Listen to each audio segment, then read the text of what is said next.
नमस्कार प्यारे बच्चों, कैसे हो बेटा? सभी अच्छे हैं ना? बेटा पाठ नंबर 3 हमने कल शुरू किया था। किसके बारे में था वो? पंडित दीनदयाल उपाध्याय जी के बारे में। ठीक है, तो उसमें हमने पढ़ा था कि इनके जो माता पिता थे वो उनकी मृत्यु हो गई थी जब पंडित दीनदयाल जी केवल 8 वर्ष के थे। ठीक है, और इन्होंने मैट्रिक व इंटरमीडिएट यानी 10वीं और 12वीं परीक्षा में दोनों में ही गोल्ड मेडल प्राप्त किया। स्नातक की पढ़ाई जो थी वो इन्होंने प्रथम श्रेणी में उत्तीर्ण की यानी फर्स्ट डिवीज़न से, और जो स्नातकोत्तर यानी एमए की पढ़ाई में जब उन्होंने पेपर देने लगे यानी कि परीक्षा देने लगे तो उनकी बहन जो थी चचेरी बहन रमा देवी की मृत्यु हो जाने के कारण वो पेपर नहीं दे सके, परीक्षा नहीं दे सके। ठीक है, आज हम पढ़ेंगे आगे।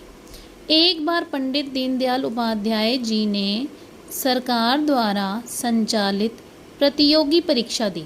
एक बार कोई कॉम्पिटिटिव एग्ज़ाम जिसको बोलते हैं हम, उसको उन्होंने वह अटेम्प्ट किया यानी कि पेपर दिया उसका।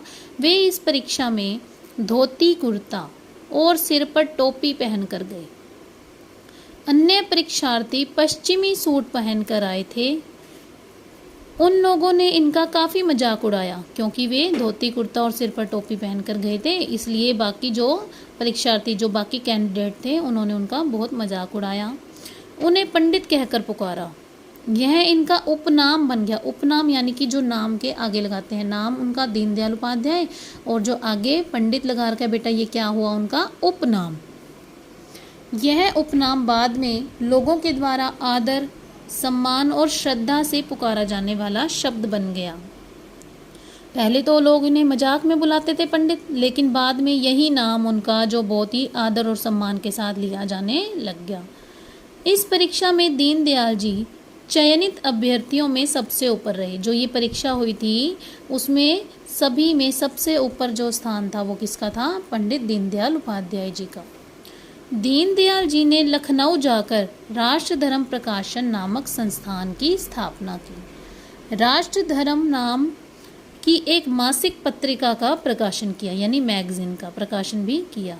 आपने एक साप्ताहिक समाचार पत्र जिसमें सप्ताह की जो समाचार आते हैं, पूरे सप्ताह के समाचार आते हैं, ऐसी पांचजन्य और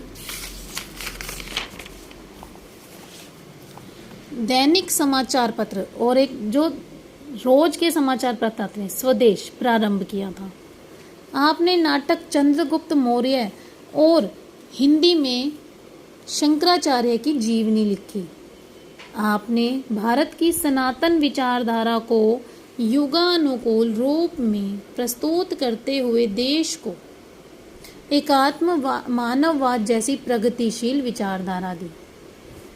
उपाध्याय जी नितांत सरल और सौम्य स्वभाव के व्यक्ति थे।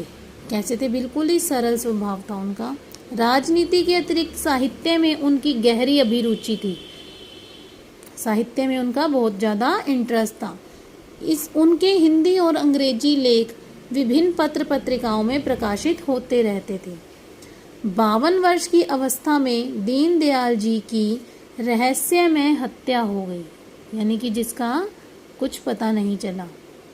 इनका पार्थिव शरीर मुगल सराय रेलवे स्टेशन के यार्ड में मिला यानी रेलवे स्टेशन में एक यार्ड में इनका जो शरीर मिला। इनका अंतिम संस्कार दिल्ली में किया गया। ठीक है बेटा, यहाँ क्या आएगा? दिल्ली में। ठीक है, तो इस पूरे लेसन को आपने अच्छे से दोबारा से रीड करना है। ठीक है बेटा।